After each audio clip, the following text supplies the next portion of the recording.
Hello friends, welcome back to my channel. कैसे हो आप सब? आई होप आप सब अच्छे होंगे। एंड अभी जो वीडियो आ रही है, मुझे पता है बहुत देर बाद आ रही है। एंड ये क्यों इतनी देर बाद आ रही है? क्योंकि मेरा जो थ्रॉट था ना, वो प्रॉपरली वर्क नहीं कर रहा था, तो इसलिए मैं अच्छी तरह बोल नहीं पा रही थी। तो मुझे यही था कि मेरी जो वॉइस आपको क्लियर सुनाई दे। तो अभी बेटर हुआ है, तो इसलिए मैं वीडियो बना रही हूँ। अभी मुझे पता है फाइनेंशियल अकाउंटिंग का एंड डायरेक्ट टैक्स लॉ का पेपर रहता है, तो उसके बारे में आज मैं आपको बताऊंगी। बहुत ही इंपॉर्टेंट वीडियो है कि कैसे पेपर को अटेम्प्ट करना है, क्या क्या चीज़ें ध्यान में रखनी है, वो आपको याद रखनी है। एंड जो नेक्स्ट वीडियोस होंगी वो इसी बारे में है कि एक तो मैं आपको कोई भी क्वेश्चन पेपर पिछला वाला सॉल्व करवा के दूंगी एंड इम्पॉर्टेंट चैप्टर्स भी कोई करवाऊंगी। बट आज की वीडियो ऐसे है कि हमें अटेम्प्ट कैसे करना है पेपर। कि मुझे बच्चों के बहुत मैसेज आ रहे थे कि मैम फाइनेंशियल अकाउंटिंग का या डायरेक्ट टैक्स लॉ का पेपर अटेम्प्ट कैसे करते हैं। तो और भी वैसे बहुत डाउट्स थे। तो आज अब हम इन फाइनेंशियल अकाउंटिंग और डायरेक्ट टैक्स लॉ को पेपर को अटेम्प्ट कैसे करना है उसके बारे में बात करेंगे, ठीक है। तो बिना टाइम वेस्ट करते हुए आगे बढ़ते हैं। तो सबसे पहले मैंने फाइनेंशियल अकाउंटिंग का पेपर खोला है। देखो, जो अकाउंट्स का पेपर होता है ना, उसमें पहली बात ये मतलब याद रखना कि जो भी आपके न्यूमेरिकल क्वेश्चंस हैं, जैसे आप इसमें देख सकते हो कि आपके ना फाइनेंशियल अकाउंटिंग में तो दो क्वेश्चंस तो बन ही जाते हैं। जैसे मैं इसमें बोलूँ आपका, इसमें तो 3 बने हुए हैं। 2021 का ये पेपर है, ये आपका फोर्थ क्वेश्चन भी बना हुआ है, आपका फिफ्थ क्वेश्चन भी न्यूमेरिकल है, एंड आपका जो है वो एट्थ क्वेश्चन भी न्यूमेरिकल है। मीन्स इसमें क्या है कि आपके 3 क्वेश्चन जो हैं वो न्यूमेरिकल्स हैं, ठीक है। तो सबसे पहले ना अकाउंट्स के पेपर में ये देखो कि अगर तो आपसे यार न्यूमेरिकल्स होते तो आई थिंक मैं कहती हूँ कि ये बहुत अच्छी ऑप्शन है। बिकॉज इसमें क्या है कि आपका कोई भी नंबर नहीं कटेगा, है ना। कि अगर 10 मार्क्स का क्वेश्चन है, अगर आपका बिल्कुल सही हो जाता है तो आपको 10 में से 10 ही मिलेंगे, ठीक है। और कट नहीं होंगे नंबर।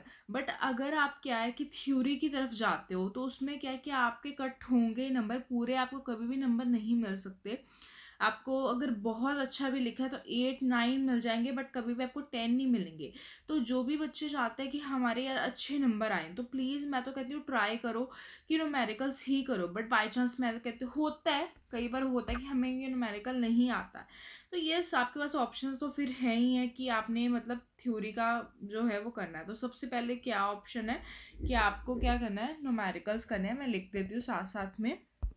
देखो, फर्स्ट ऑप्शन जो है वो आपके पास आपने क्या करना है, न्यूमेरिकल्स करना है। ये बेस्ट ऑप्शन है। एंड ये इन्हीं पेपर, देखो जो थ्योरी का पेपर है उसमें तो आपके पास कोई चॉइस नहीं है कि आपको थ्योरी वाले क्वेश्चंस ही अटेम्प्ट करने हैं। बट इस पेपर में यही स्कोरिंग चीज़ हो जाती है। ये पेपर इसलिए स्कोरिंग हो जाता है बिकॉज इसमें न्यूमेरिकल्स होते हैं, एंड जिसका न्यूमेरिकल ठीक हो गया उसको क्या मिलेंगे, 10 आउट ऑफ 10 मिलेंगे, ठीक है। 10 आउट ऑफ 10 मिलेंगे। तो ये अगर आपके सपोज तीनों के तीनों ही सही हो गए, तो आपके 30 नंबर तो यहीं से चले गए, ठीक है, यहाँ से बन गए। और यहाँ से बन गए, बाकी रह गए 20 नंबर्स। तो मैं कहती हूँ आपके 40 से अबव तो आराम से आ जाएंगे अगर आपके न्यूमेरिकल्स ठीक हो जाते हैं। अगर आपको 3 की चॉइस मिल गई है तो मैं कहती हूँ बहुत ही बढ़िया है। बिकॉज देखो 30 वहाँ से बन के एंड 20 नंबर, तो दो आपने अगर क्या किया, मतलब थ्योरी वाले भी 2 क्वेश्चंस किए हैं एक्सेप्ट ये वाले 3, तो आपके बहुत अच्छे मतलब 40 अबव नंबर तो बन ही गए हैं, 40 अबव, ठीक है। अब मैं आपको बताती हूँ कि मतलब कई बार होता है कि बच्चे कहते हैं कि मैम हमसे जी प्रैक्टिकल नहीं होते। कई बच्चों को यही होता है कि बस theory theory theory theory. But मैं कहती हूँ कि यही पेपर जो होता है वो स्कोरिंग होता है। बिकॉज जो थ्योरी वाले पेपर्स हैं उसमें तो आपको थ्योरी करनी है एंड उसमें नंबर कटते हैं। कभी भी आप देखना कि मतलब अभी तो जैसे मैं फाइनेंशियल अकाउंटिंग की बात करूँ, ये आपका सेमेस्टर 1, तो इसमें आपको होगा यार हमने तो ऐसे किया था, ऐसे क्यों नहीं नंबर आए। कि जब तक आप 6 सेमेस्टर तक नहीं पहुंचते तब तक आपको मतलब समझ आएगा हाँ यार ऐसे अटेम्प्ट करना है, वैसे अटेम्प्ट करना है।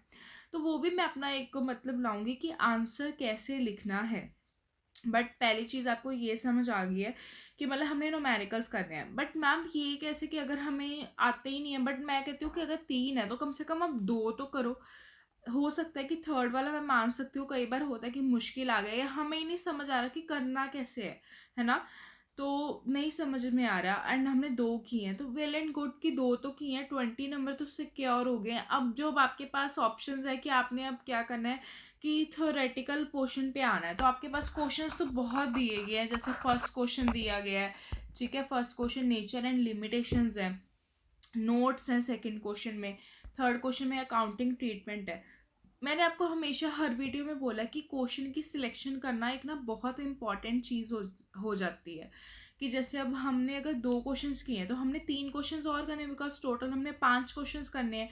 तो अब इसमें क्या है कि आप थर्ड वाला ज़रूर करो, जिसमें अब अकाउंटिंग ट्रीटमेंट है। अब आप दोनों की बता सकते हो, इनके अकाउंट्स बताओ, इनके अकाउंट सॉरी बनाओ, ठीक है, कि इनको कैसे करना है, कंप्लीट वॉइज अनकम्प्लीट वॉइज, इन दोनों को क्या है कि सॉल्व करो, ठीक है, सॉल्व करके उनको एग्जाम्पल दे के बताओ, ठीक है। तो ऐसे वाले क्वेश्चन ज़रूर किया करो जिसमें हमें थोड़ी सी एग्जाम्पल देनी पड़े, उसके साथ क्वेश्चन को समझाना पड़े। वो वाले क्वेश्चन तो आप बिल्कुल छोड़ा मत करो। तो मेरे अकॉर्डिंगली थर्ड क्वेश्चन इस पेपर में आपको ज़रूर करना चाहिए, कि जैसे अगर आपके पास वैसे तो आपको अगर 3 भी किए तो 2 तो आपको करने ही है ना। तो आपको क्या है कि थर्ड वाला क्वेश्चन ज़रूर ज़रूर ज़रूर करना चाहिए, या वो आपको सोचना है, किसी ने आपको आके बताना नहीं है कि आपको क्या करना है। बट ये हाँ, ये एक एक्सेप्शनल केस है कि अगर आपको क्या है कि आपको आता ही नहीं है, वो अब एक्सेप्शनल केस है, उसमें कुछ नहीं कोई भी कर सकता कि हमें तो आता ही नहीं, अब हम क्या करें। फिर जो आता है वो तो आपको करना ही पड़ेगा, अब और आपके पास क्या चॉइस है।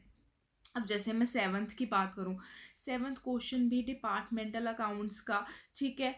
अब इसमें भी जैसे आप कोई भी चैप्टर ना, इसमें साथ में एग्जांपल्स आपको डालनी पड़ेंगी, तब जाके क्वेश्चन जो है वो अच्छा बनेगा, ठीक है।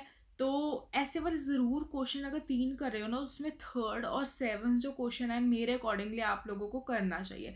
अब बात आती है कि हमें कैसे लिखना चाहिए, या मतलब कितनी लेंथ होनी, देखो आपको ना, वैसे मैंने हर मतलब वीडियो में बोला भी है, मैं फिर बोल रही हूँ कि कम से कम आपको 6 पेजेस का बनाना ही बनाना है। ये JNDU की मतलब आप पैटर्न समझ लो कि हाँ जी आपको इस पेजेस का बनाने हैं। ये आपका सेमेस्टर फर्स्ट होता है जिसमें फाइनेंशियल अकाउंटिंग है, इसलिए आपको थोड़ी सी दिक्कत मैं कहती हूँ आ सकती है, जिसमें आपके थोड़े से हो सकता है कि आपको हो कि हमें करना कैसे है। बट अगर आप 6 सेमेस्टर 5th आ गया कि जब जब और पेपर देते रहोगे ना, आपको सब क्लियर हो जाएगा। इतना कुछ मुश्किल नहीं है कि हमसे नहीं होगा, ठीक है, कैसे करना है वो करना है, इतना कोई बर्डन नहीं लेना चीज़ों का। बिकॉज इतना कोई है नहीं कि इतना भी कुछ मुश्किल है, सब कुछ हो जाएगा, इतना भी कुछ वो नहीं है कि यार बहुत ही मुश्किल है, नहीं होगा। कोशिश करो कि न्यूमेरिकल्स कर पाओ, ठीक है। जितनी प्रैक्टिस कर कहोगे कि हम न्यूमेरिकल्स कैसे सारे कर पाएंगे, यार प्रैक्टिस पे डिपेंड करता है कि आपने घर पे कितनी प्रैक्टिस की है। कि अगर आपने घर पे बिल्कुल भी न्यूमेरिकल्स की प्रैक्टिस नहीं की, आप कहो कि मैं पेपर वाले दिन आके सब कुछ कर लूँ, ऐसे नहीं होगा। पहले से की हुई है, कई बार तो क्वेश्चंस यार बिल्कुल सेम आ जाते हैं, मैं कहती हूँ कि जो भी बुक में गिवन होते हैं। तो आप सबसे पहले तो अपनी जो भी बुक में गिवन इलस्ट्रेशंस है या बैक एक्सरसाइज क्वेश्चंस है उनको ट्राई करो। मे बी ऐसा हो सकता है, बहुत बार होता है कि वो क्वेश्चन जो है वो सेम आ जाता है, ठीक है, एंड तब आपको ही बेनिफिट है। क्यों? देखो वो क्वेश्चन आपने पहले ही किया हुआ है, उसका आपको पता है कि सॉल्व कैसे करना है। अगर वो क्वेश्चन आपके लिए न्यू होता है तो फिर भी एक बार ट्राई ज़रूर करो, सोचो उस क्वेश्चन को करना कैसे है। इतना कुछ मुश्किल नहीं दिया होता, थोड़ा सा दिमाग लगाओगे हो जाएगा। बट मैं कहती हूँ कि आगे वाले सेशंस जो भी मैं वीडियो लाऊंगी उसमें मैं कितने प्रैक्टिकल्स आपको ना सॉल्व करवाऊंगी फाइनेंशियल अकाउंटिंग के, ठीक है। उसकी सॉल्व करवाकर मैं डायरेक्ट टैक्स लॉ की ना थोड़ी बात कर लेती हूँ कि इसका बस उसमें भी यार हर एक अकाउंट्स के पेपर में ना यही चीज़ें फॉलो होती है। बट डायरेक्ट टैक्स लॉ के हम जैसे पेपर देखते हैं उसमें आप देखोगे कि पिछले वाले ना क्या है कि पेपर्स बहुत कम आए हुए हैं, प्रैक्टिकल्स जो हैं और थ्योरेटिकल पोर्शन ही है सारा। एंड प्रैक्टिकल्स की मैं बात करूँ तो सिर्फ और सिर्फ जो लेटेस्ट क्वेश्चन पेपर है उसमें ही आया हुआ है, बाकी किसी में भी प्रैक्टिकल नहीं है। तो देखो अगर तो आ गया, एक तो आएगा ही आएगा, मैं आपको बता रही हूँ। तो उसको तो ज़रूर सॉल्व करो, एंड बाकी आप जो है वो वाले प्रैक्टिकल्स करो। अब उनमें भी जो सॉरी प्रैक्टिकल्स करिए, थ्योरेटिकल क्वेश्चन तो फिर करने ही है। एंड थ्योरेटिकल क्वेश्चंस में भी ये है कि मैं आपको चलो ना एक क्वेश्चन पेपर दिखाई देती हूँ, वेट। तो ये फ्रेंड्स ये जो है डायरेक्ट टेक्स्ट लॉ का पेपर है, ठीक है। तो इसमें मैं आपको बताती हूँ कि जो पहले जो है ना सिर्फ और सिर्फ एक ही क्वेश्चन आया हुआ, फिफ्थ क्वेश्चन आप देख सकते हो, एंड वो जो है वो है कैपिटल गेन का। तो बाकी जो सारे ही क्वेश्चन है, वो सारे ही क्वेश्चन मैं आपको बता रही हूँ कि वो सारे क्वेश्चन थोरेटिकल हैं, कोई भी प्रैक्टिकल नहीं है। बट थोरेटिकल ऐसे नहीं है, आपको उसमें भी एग्जांपल्स डाल डाल डाल के आपको उसको अच्छा बनाना पड़ेगा क्वेश्चंस को। देखो सिर्फ जो फर्स्ट क्वेश्चन है मैं आपको बता सकती हूँ, वो हिस्ट्री का बताया, हिस्ट्री का पूछा गया है। एंड जो नेक्स्ट है वो एग्रीकल्चर इनकम का है, ठीक है। एंड TDS आता ही आता है हर बार, तो ये याद रखना, TDS को अच्छी तरह कर लो। एंड जो ग्रॉस टोटल इनकम वाला है, तो इसमें आप देखो आपको एग्जांपल्स के साथ ही क्वेश्चन को बनाना पड़ेगा, तो ऐसे क्वेश्चन ज़रूर किया करो जिसमें आपको साथ में एग्जांपल्स देनी पड़े, ठीक है। तो इसमें तो अब मैं आपको ऑप्शन, जैसे फाइनेंशियल अकाउंटिंग में तो फिर 3 क्वेश्चन आ गए थे, इसमें नहीं आए। बट ये वाले क्वेश्चन भी ऐसे सीधा है नहीं कि थोरेटिकल, इसमें आपको साथ में एग्जांपल्स दे के उसको क्वेश्चंस को बनाना पड़ेगा। तो मैं इसकी भी वीडियोस लाऊंगी कि कैसे क्वेश्चन को हम फ्रेम कर सकते हैं, ठीक है। तो आपको उसकी कोई टेंशन नहीं लेनी। एंड फाइनेंशियल अकाउंटिंग के भी कितने मैं जो है प्रैक्टिकल्स ला रही हूँ, एंड डायरेक्ट टैक्स लॉ के भी लाऊंगी, एंड पिछले जो मतलब भी पास क्वेश्चन पेपर्स है वो भी सॉल्व करवाऊंगी। आज की वीडियो इतनी थी कि आपको पेपर को सॉल्व कैसे करना है, क्योंकि मुझे बच्चों का मैसेज आया कि हमें अटेम्प्ट कैसे करना है पेपर। तो ये चीज़ें ना बहुत इंपॉर्टेंट वीडियो है। प्लीज़ यार चैनल को सब्सक्राइब कर दो। एक तो आप एजुकेशन चैनल को आगे प्रमोट ही नहीं करते हो, फ्री के जो इधर उधर के चैनल्स हैं उनको अपना देख देख के टाइम वहाँ पे करते हो। जो ऐसे वैल्यूएबल चीज़ें आपको बताते हैं उनको भी तो आप कभी यार सपोर्ट किया करो। तो प्लीज़ यार, अगर मैं चैनल पे न्यू हूँ तो प्लीज़, मैं जो भी JNDU के रिलेटेड इन्फॉर्मेशन होती है एंड अकाउंट्स के लिए ही है मेरा स्पेसिफिक चैनल, एंड बाकी जो भी कॉमर्स के सब्जेक्ट्स हैं उनके लिए भी मैं रिलेटेड वीडियोस बनाती हूँ। तो अगर आप एक कॉमर्स के बच्चे हो तो ये आपके लिए चैनल बहुत बेनिफिशियल है। तो प्लीज़ यार मेरे चैनल को सब्सक्राइब करो, प्लीज़ सपोर्ट करो, ठीक है। तो नेक्स्ट वीडियोस और आती रहेंगी, तब के लिए बाय बाय।